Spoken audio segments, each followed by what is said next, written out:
Now today we're going to have a real challenge using this stay effectively. I've been told by the boss that I have to make haste in the garage today, not spend all day, because our grandson has his first Little League game. So I'm going to turn into a baseball player at some point today. So what I did, I tried to look around for the few projects that are left to do before the real summer gets here. And there's a few, of course, and try to pick something I can do in the time between now and the time we have to leave for the game. My original plan was I was going to try to get the tank and the seat on today, and just not enough time to do that. That's going to be a little more involved than I normally would have expected. But what I can do today is I have I didn't even take the mirrors out of the box yet. I can get them installed. That probably would be the most important thing to do, and I can share a little bit of information that I think is really significant. So one of the stories I always enjoy telling, and I'll share it again, I bought my R1 in '09 when they first came out. It was a winter day. It was snowing the day I went to pick it up, in fact, and light snow, and I only had to drive about 6 or 8 miles to get it home. So it was not a big deal. Come on, you're a big tough guy. They give you the usual bullshit at Motorcycle Mall. You know, make sure you bring it in for the 10-mile check so we can put a new chain on it, that kind of thing. But anyway, what's really funny about it, I get on a bike, get out, make a right-hand turn onto the road, and almost get killed.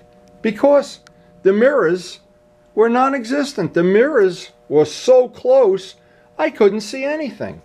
And I was not used to, at that point in time, I was used to riding this motorcycle that has the best mirrors in the world.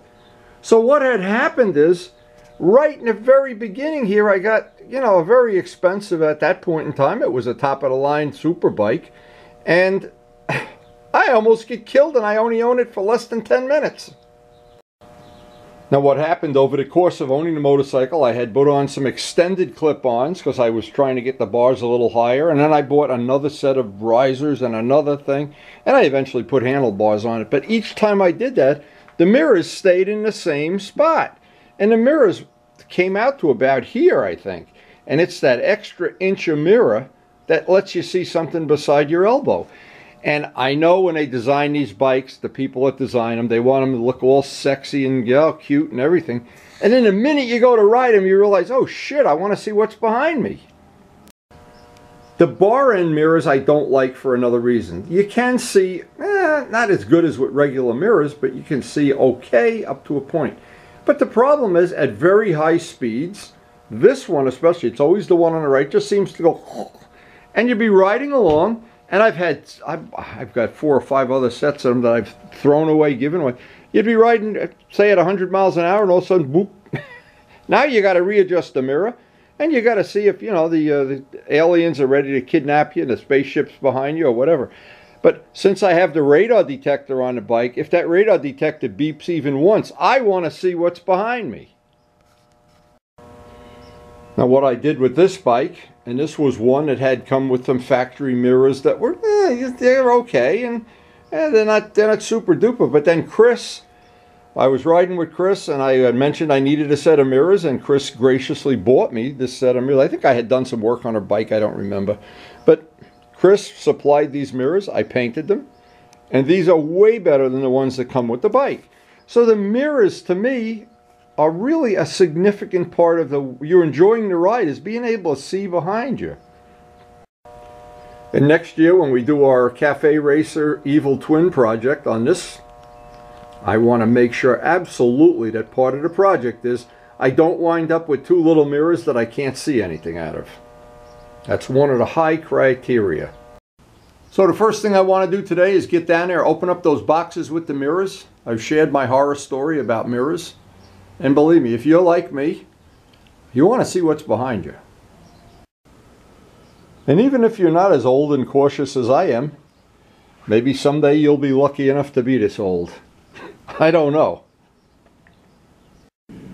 But again, the whole thing here is it's going to be a very short day, and I can't get too involved in any project. I don't want to have the gas tank on the bike and find out I have a problem or something I need to run to the store to get a bolt or something.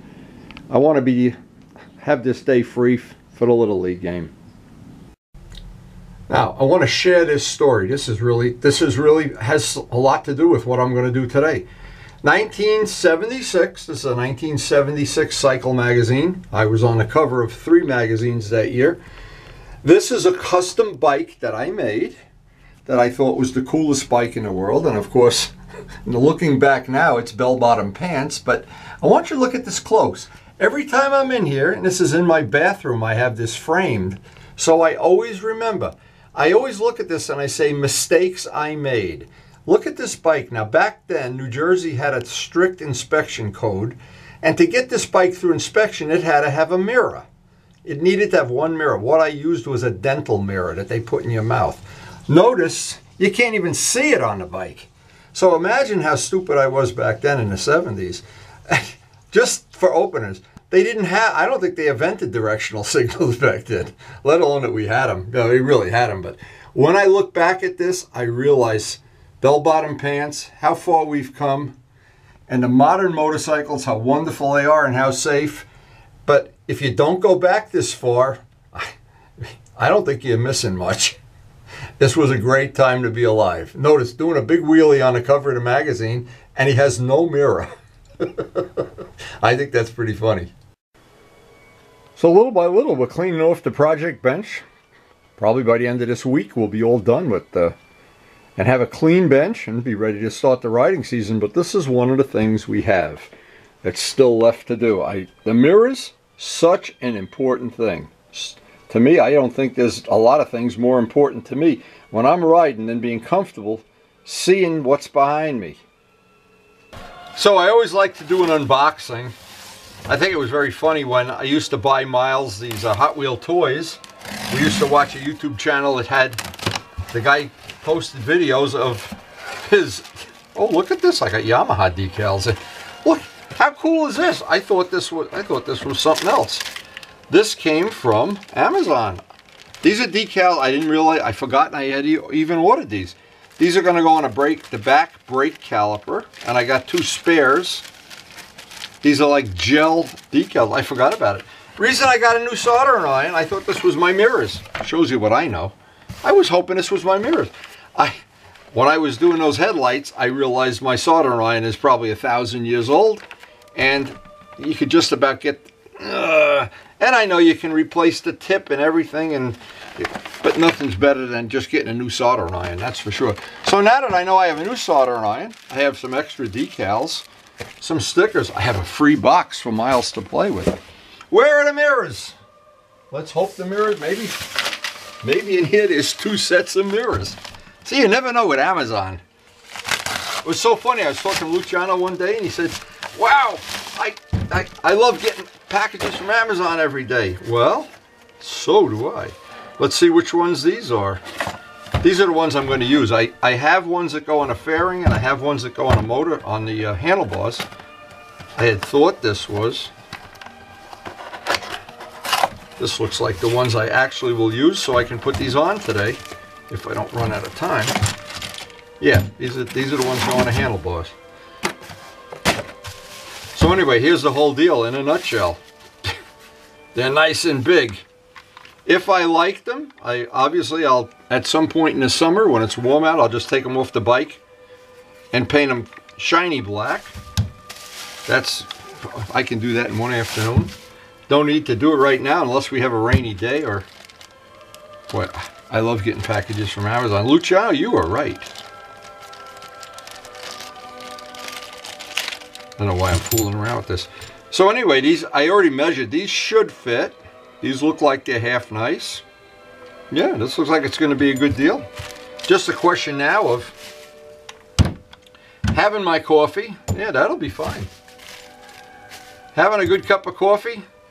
Seeing what Karen's got planned out, and if I'm going to have time. I'm sure I'll have time to install the mirrors, but what else I can put the decal on today too. I call these decals, but they're actually gel stickers, and they're very nice. They're great on Yamaha brake calipers because this is exactly the right size. And they make these, of course, in silver and all different colors. I want gold. For people that don't know about Yamaha, when these were silver, on a stock bike they're silver, and on a race bike they're gold. That's the history of Yamaha. Anyway, the history is these I think I'll be able to see out of. And that is really true about the dental mirror. When I look back, and I always say, what the hell was I thinking? And it's amazing I'm still alive. Now, if I remember right, that set of mirrors was, I think, $14. Might have been $14.95 or $16 or something, but under $20. And one of the nice things when I do get to paint these, and of course there's no rush, they're very easy to paint, and I've not had them melt in the past, but I like to get all this writing off. This is just annoying to me that they put their logos and everything on them. They are a decent buy. One of many very inexpensive parts, and I know this joint here at high speeds they don't go like the little end bars one they do, and it makes me crazy when I do that. Anyway, this will be very easy, but it's time for coffee. Now, as I fill up the coffee pot, I notice the eagles are eating away here. Actually, pretty soon it's going to be time for us to start feeding the fish. They're coming out of hibernation. And once I get this coffee brewed up, we'll be ready. So step one, as on any installation, they give you these bolts. The plating on them, of course, is not high quality. It'll come right off with a buffing wheel. I want to have shiny bolts. And these are, I'm just taking a guess that they're metric thread, so you could even replace them, but I guess I just run them over on a polishing wheel. Yeah.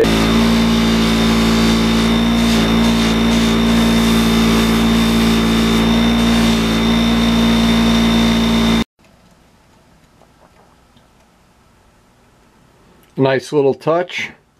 Takes less than a minute each to do them. So what had happened, I had already pre-measured this and found out that I thought this would be a perfect fit. But of course, in the best laid plans of mice and men, there might be something in the way, something that has to be adjusted. Because everything around these handlebars is non-stock, so nothing is like just fits the factory mold. Yeah, nothing's going to even come close there, so that's good. I want to make these just hand tight for now.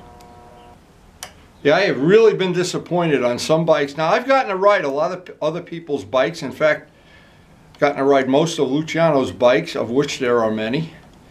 An awful lot of older bikes that, because I go way back, owning a lot of motorcycles and just having a lot of friends to share bikes with. But not having good mirrors is a big, wow, is that a big negative? Wow. Yeah, these look like they're going to work fine. Well, just as a point of reference, look at the difference even from this angle. And there's the clearance at full lock. Even if I were to put these, if I reverse them, it moves this forward just a little bit. Still plenty of clearance, and that's always the issue when you put handlebars on a bike that originally had clip-ons. And of course, the biggest thing, can you see? Yeah, that's going to be fine. That's going to make it like the GS, I hope.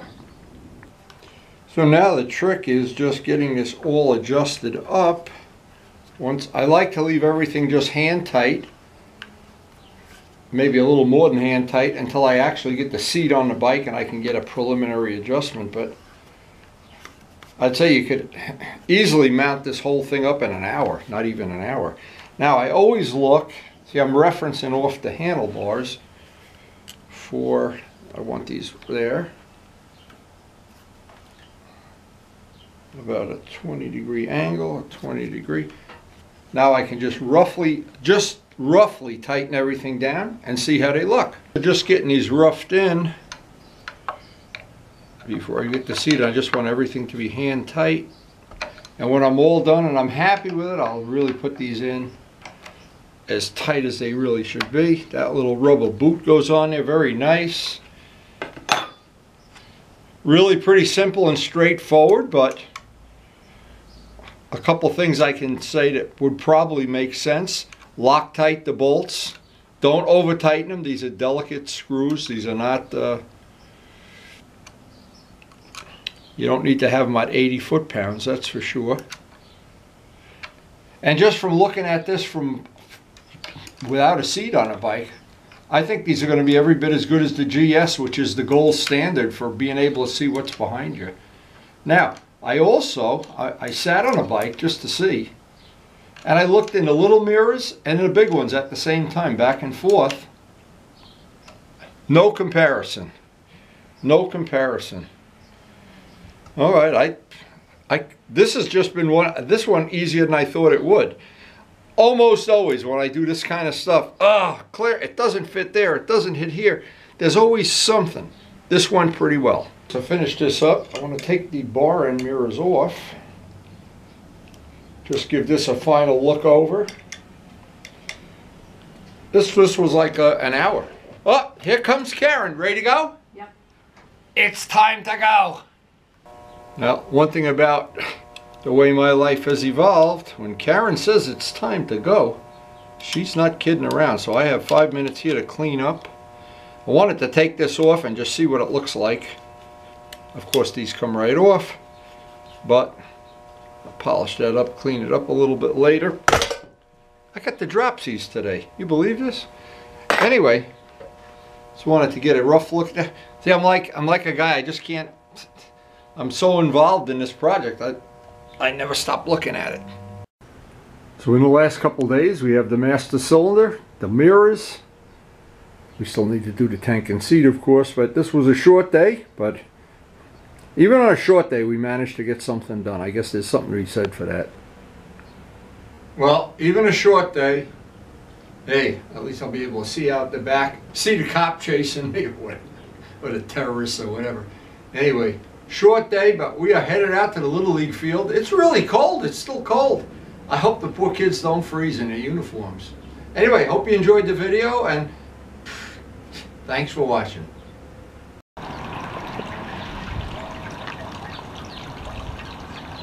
The first sign of spring, a robin.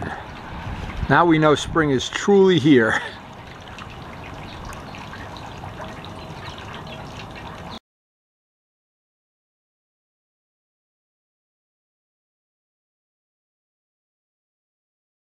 You just have to go through each of these procedures, and that will narrow it right down to what's wrong. Okay, now Bobby, we want to do the history of this first. History is you had a dead battery. Yep. I had a dead battery. And okay. To replace the battery, that wasn't a problem. Then we replaced a regular rectifier. This guy. And the bike actually ran well for a while. Mm-hmm. And then, you know, riding down the street. We went for 4 or 5 rides, and then there was another ride where you never got home. Yeah, I literally stopped at a stoplight, and then it just went. Yep. Okay. And then you know the battery's shot. But then you went to a dealer. I'm just trying to make the history of this so I can learn something. That my ground wasn't good. He actually replaced the ground wire. The ground wire. He put this guy on. Okay. And then he also gave me a new regulator rectifier. Okay. Well, that's not on there, but there's another bolt that goes in there. So okay, I know. I'm curious because boy, when I had issues like this, I went crazy. Right. Yeah. So once he changed that, the bike ran fine for a while, but then it happened again. Okay. So that's when I just put the bike on a trailer and brought it over to Vince's house. You know. Okay, and Vince guaranteed for life, or you get his BMW for free. Oh so my God. The settings that you check the circuit with by Honda specifications is, of course, that's ground. Yeah. But you want to check the ohm reading. So you put it at 200 ohms. Okay. Because that's well over the reading that you want to see. And then you can take the regulator rectifier wire out, right? And then you can do between the contacts going, the 3 up top are the 3 yellow phases coming directly. The 3 phases coming, okay. From the stator. Right. And then this is ground and that's hot. Okay. Right? So from here, you check the ohm reading between each of these pins, and it should fall between see, there it goes, and it should go below 0.1. And there it is. It's within spec. Okay. And then you go across all 3, and they should all read the same. Well, at least below 0.1. Okay. And then you move that one over to the middle. And all that's telling you, the one is shorted out. Well, it's telling you that you got a good circuit going from here all the way to the stator. Okay. And it's got low resistance. a very low resistance. It's got to be between 0.1 and 1. Okay. And we saw it. It went below it. So it's right in range. Everything was fine. Then you could switch to 12 volt and you check your voltage. Right? There's your red wire. Okay. That should go directly to your battery, and it should read your battery. And there it is. Okay, and you got a good, oh yeah, that's a good reading. Yeah, because I charged this guy up. So you know that. But you haven't run it since you did this. Yeah. No, we just ran it a little while ago. Yeah, we just ran it. A little while Yep. ago. Okay, I mean, you haven't taken it for a ride or anything is No, what I'm no. saying. All right, so you know that the circuitry's good in between the stator and in Okay. between the regulator rectifier and the battery. And it's a new battery. And it's a healthy battery. Yeah. Okay. Right? So so those are good. Then you can check, you plug everything back in, and just a basic check, you run it and you put it across here, and it should be above 12.4, 12.3, all the way up to 14 Right. something, and it wasn't. No, it was Oh. reading, it was reading 11, Okay. 11.8, and Yeah. it kept creeping down as the bike ran. 11.85, 11.84, 11.8. so you- Well, let me tell you an even funny thing. My Kawasaki used to kill a battery when it was brand new. Yeah. Guess what it was? The little belt that turns the alternator. alternator Now, wasn't Luciano said it may be loose. When I took the alternator off, the belt looked like a mouse ate it. Who knew they had a that belt? was an easy one. Luckily, he gave me 2 belts that fit the bike. He had 2 extra ones. Belt that runs it. That's Yes, yeah. Oh, and it's easy to replace the belt. At the half an hour you can do it. And the last check you can do is you separate the alternator, the stator, from the circuitry. Now these are the 3 wires coming directly from the stator. Okay. You can run the bike without any circuit running and check from here. You should get 40, 50, 60 volts out of this thing. And they should all be charging. And they not should 2 all out be of 3 hot, or right. 1 out of 3. If Yeah. one's out, it's dead. Okay. It's Now, no were you good. getting anything out of it? Got 0 out of all 3. Oh, okay. So that's why we know the stator is the Right. stator shot. So And then- it's going to be off to the internet to buy a new one. Off. Well, if you show me this one, I have a spare one, but it's just for a Suzuki. Right. I don't know that they're that different, you know. Well, yeah, it's built around Honda. You know the thing about, I just changed a fuel pump out on the FZR. Yeah. There's 1 fuel pump for every Japanese bike ever made. Yeah, yeah. And all they change is the wire connector and charge you another $300. Yeah. It's a little Nippon Denso. Yeah, Well, the fuel pump, that's it right there on this bike. Yeah. That's Yep. the fuel pump. That's right the same one that's on my bike. The Yeah. hose clamps are even the same. there. Yeah. No, but they're listing them on the internet for $600 if you want a Yamaha one. Yeah. $400 if you want a used one. Yeah. And then it's $19.95 if you want a brand new one. Oh wait, whoa! Big money there, guys. I had to consult with Pokey about that. You know, So there's a way. he said go with the $20 one. There's a way to test the regulator rectifier, and what you do. Am I glad you know this stuff? So if my bike ever dies, Yeah. you could just pull borrow this. my trailer. Yeah. Yeah. No, I'll just have Vince come over my house and have Karen start making them cookies. Again, you're going to be doing ohm readings. Set it Okay. at 200, and then I marked off the hot lead. Okay. That's this guy, right? So the hot should be open everywhere. You shouldn't get any readings going down the 3 alternators, and there aren't any. You got Right. 0, yeah. But then you got to check the bias. You put the negative on the positive lead, Okay. and again you go down the 3 alternator, but you should get a reading there, and I'm not getting anything. Boy, don't you up and die on me here. So, In case my bike doesn't run this summer. so that tells me that this is open. Yeah. There's 2 diodes Okay. here. There's one here, there's one there, and you got to check the straight, what I just did. Now I'm doing the bias, which is checking the other Right, diode, right. and they're Right. both open. So Now, this what's guy's great is if I had an issue like this, your bike would already be painted. I'll bring mine here and I'll take yours home. This is in dire need of a paint job. Wow, is it ever? This is the Oh one. my I gosh. pulled the sticker off and look at the paint fade. from There's that. Jose's pictures on the bike. Oh my God. Wow. So this is Yeah, I don't know that that's in keeping with the BMW theme of conservative. See, but I like Politics. This color. I like this color. yeah, you know the color that's right. If they made it all the same color. This is just like that one we painted last summer. I still have some of that paint. No, did I give it to you? For the Suzuki? Yeah. Oh, you may have it. Sure. Yeah. So I could probably paint this bike that color again, but no, I want to... But what it looks like is that, I know what they were thinking. They faded it in and faded it out. But see what the guy did? He used a regular spray gun. He didn't use an airbrush. Yeah. And you see how it doesn't spread it real nice. It doesn't do an even coat. When you do this, you got to do it with an airbrush. And so you got glops in it here and everything. Yeah. But in one day I can straighten that whole thing out. This is especially if I need some electrical work. Maybe rewire my house. It's this Yeah, yeah. and the nose. And that's Yeah. Mine's a little more complicated. Yeah, see, I know what he was thinking. Making it like the old BMWs, the R90S. Exactly. See the fade there? Yeah. And see, but he didn't do a nice job of getting the silver to lay down nice. Everything is just... It's hodgepodge. Yeah, it's like a spray can job, yeah.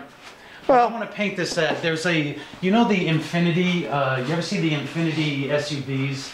No, I don't remember. I've probably seen it, but I don't remember. Yeah, but they have a dark blue metallic one. It's kind of like gunmetal blue. Really? And that's what I want to paint this guy. I want to paint him a dark metallic gunmetal blue. I have a gallon of dark gunmetal blue. That, look at it before you buy anything. That's what a gallon, not a quart, a gallon. Well, we'll need about this much to paint this. No, I know. I'll charge you for the whole. Actually, it looks like this color is the color it looks like. The Beamer. Really? Yeah. It's a little darker. That's what I want. And it's got a lot of metallic in it. Nice. That's exactly what I want, Wendy. Nice. That would make this bike a nice. Now all you gotta do is wait till I need electrical work on my house or something. Oh my God. Yeah, so I've been dressing this guy up. I put on good crash bars. Yeah. I put on exhaust protectors. What are those things on the exhaust? What does that do? Just keep bugs from flying into the it? The exhaust was so discolored and ugly and everything that I wanted to keep it from keeping the stones from like denting and beating the hell out of it. Yeah, because I do go down fire roads with it. So I put on big trial pegs on them. You know, these things actually have. Yeah, those you can. Yeah, look at them. They got screws in them to grab onto your boots. Yeah, you're not riding any flip-flops in that thing. No, barefoot. If you ride barefoot, you get one ride, and then it's off to the hospital. Yeah, you're leaving red footprints everywhere. So, do we want to shoot this video really to show Vince's progress on his shop? Well, it's coming and for his future customers, I'll just send them a copy of this video. And Vince has that one low rate that we all like here, $300 an hour.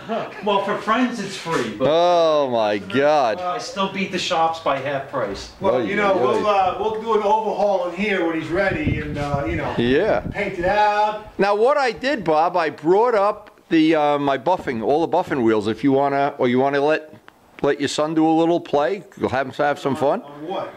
Whatever you want to buff. You got anything? You can buff the tank if you want. That could use a little buffing. Yeah, no, I mean, I'll do a little show and tell. I got the whole bucket of stuff up here. You got the bike apart like this. Why not? Yeah. And you look ambitious as heck. I'm just telling you. All right, now here's the real thing. If Chuck were up here, Chuck, I would show you how to ride a trials bike. Yeah. Go out there and do a wheelie for me. Oh my goodness. Let's warm that thing up. Wow, come on, get it going, Vince. Wow. But actually, this is Vince's new empire that you can get in it from 2 different ways. And he does work on bikes make a little side job, I guess would be the right way. Come on, a wheelie. Just show Luciano how these things go. I want to see Luciano ride this. The heck with you, you're young. Now that's a nice color blue. Isn't it? It's a beauteous little, and it's like, this is a 2005 one. That's almost like brand new. That's almost exactly the color I have a gallon of. I like that. A gallon? Can you imagine? We can paint my minivan. Come on, one wheelie will make Chuck jealous. Almost. Chuck, this is for you, baby. You never send us any pictures of your stuff, but we're going to show you some high-tech.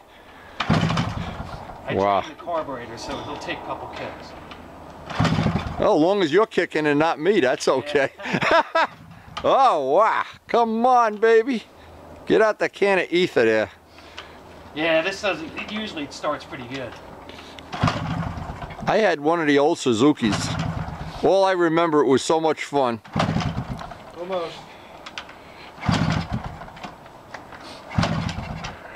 Boy, it started right up before. Look at the disc brakes on this thing. Oh, the smell of 2-stroke oil. Oh, Leo. All right, Chuck, here we go. He's going to drive over that minivan. bit of snow. Look at this muffler on this thing. Wow. It's running full choke right now, that's why. Wow.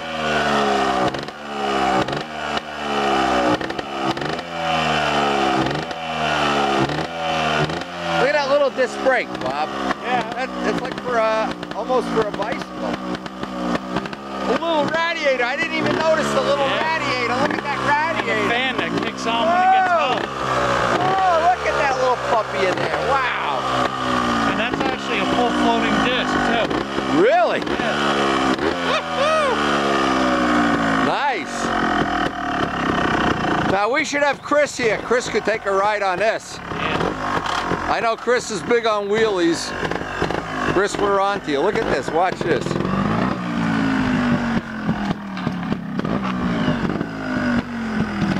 Feels good. There's a car. It's always good to drive over the cars when they're not moving. Oh, Joe! We almost had that on video. Poor Vince. Never show off when Wendy's got the camera running. Oh! Oh! Whoa! Stoppies, wheelies. Oh, Luciano's gonna be so jealous. Luciano, if you could do the same thing with your H1, I'll be impressed. Woo! Whoa!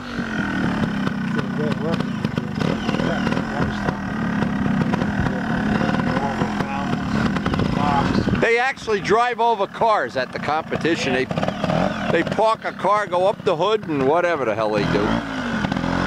It's for those with younger bones. Yes. Because we don't. My bones are too old. Vince could still heal. If I do that, I won't heal. Yeah. Nothing is more fun than watching the guys on YouTube that do stoppies on Route 80 and they go off the bike. At like 90 miles an hour. Yeah. Oh man. Ooh, a little rusty. Wow. Well, you know, it's the middle of the day. I'm impressed. Now do it with the BMW. Yeah. Oh, you already saw me do that. I don't know why guys with stunt bikes even make a stunt bike. You could buy one all set to go. I got this for 2,000. Wow.